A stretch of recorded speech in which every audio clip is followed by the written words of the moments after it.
This is problem 4-150 on page 190. The beam is subjected to the distributed loading, and it's shown in the figure. Determine the length B of the uniform load in its position A on the beam such that the resultant force and couple moment acting on the beam are 0. So the image looks like the following. I've got a cantilevered beam that has a uniform distribution at some distance A. It has some magnitude B, distributed load B. And then there is a triangular distributed load at 60 pounds force per foot, maximum on this side, times 10 foot. And I mistook. B is not the magnitude, B is the width. There we go. And then the magnitude of this distributed load is known, that's 40 pounds per foot. Okay? So the question is, what are dimensions A and B so that the net moment on this beam and of course the forces are balanced out? So let me do this. Let me take distribution 1, which will be the distributed load at the top, and write that that can be equivalent to a force, F1, equal to 40 pounds per foot multiplied by dimension B in feet. Now its location from the end, well, we need the location of the center, so that's A plus half of B. So this location is simply A plus B by 2. So there's the equivalent or resultant force that's equivalent to the distributed load, the uniform distributed load. So this is distribution 1. Distribution 2 will be the triangular distribution beneath the beam at 60 pounds per foot maximum. And obviously a distance of 10 foot is where the beginning of it occurs. And I should give you the length. There's also a 6 foot length. I hate to put a dimension on the part. Well, let me move this a bit.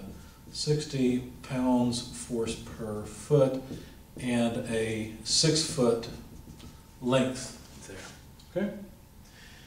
So this is equivalent to a resultant force that acts at what position? Well, we need 10 feet plus a third of 6 feet. Well, a third of 6 feet is 2 feet. So this must act at 12 foot. 10 plus 2 is 12. And the magnitude of, let me call it F2, is equal to 60 pounds per foot multiplied by 6 foot divided by 2, just taking the area of the triangle there.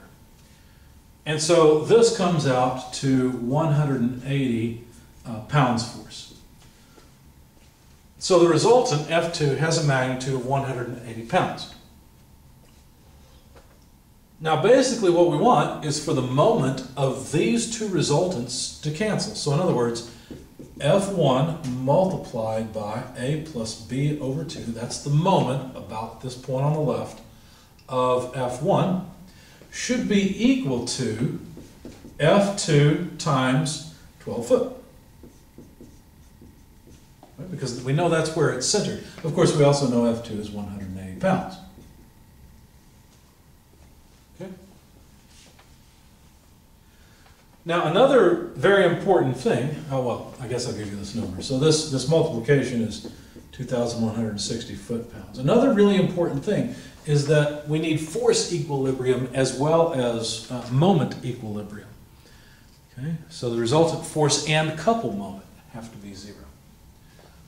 So that means that if we were to sum forces in the y direction, we need F1 to equal F2. So this is also 180 pounds force. That way we have force equilibrium on the beam without any necessity of support at the left-hand side.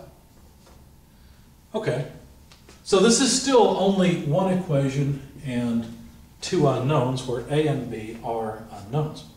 However, notice that F1 is equal to 40 times B, and we already know this is 180 pounds. So from this we can calculate B, which must be 180 pounds divided by 40 pounds per foot.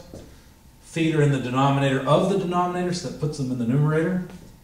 And 18 by 4 gives us 4.5 feet. So now we know that B must be 4.5 feet. The last question is A. So now that we know B, we can solve for A. So let me erase all of this because we don't need it anymore. We're just solving a math equation at this point. Don't need this either. And so let's see, 180 pounds force times A plus B, which is 4.5 feet divided by 2, is equal to 2,160 foot-pounds force. So we just divide both sides by 180 pounds force. Goes way over here. And then A would be equal to 2160 by 180, of course, units are feet, minus 4.5 over 2 feet. So when you plug all these numbers into your calculator, you'll find that A is equal to 9.75 feet. So the location of this left-hand side is 9.75, which is interesting because my drawing's pretty inaccurate. What that really means, let's see, if this is a 4.5 foot width, let's not forget that. That means that this distribution, I can't really draw it to scale, but it's more like this, right?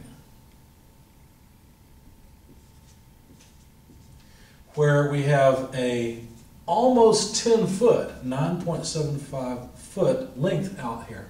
And then the 40 pounds per foot occurs for a total of B equal to 4.5 foot. So this distribution not only does it have a lower magnitude than the left end, say, of the triangle, it also has a shorter width and less of a moment arm. Of course, the reason for that is because the moment of this distributed force, this triangle, or distributed load, necks off as it goes down. As the moment arm becomes larger, the effect of it, the moment arm, becomes less. And so, since this is a uniform distribution, this distributed load out here has much more effect than the distributed load of the triangle here. And so that's why it comes out as it is.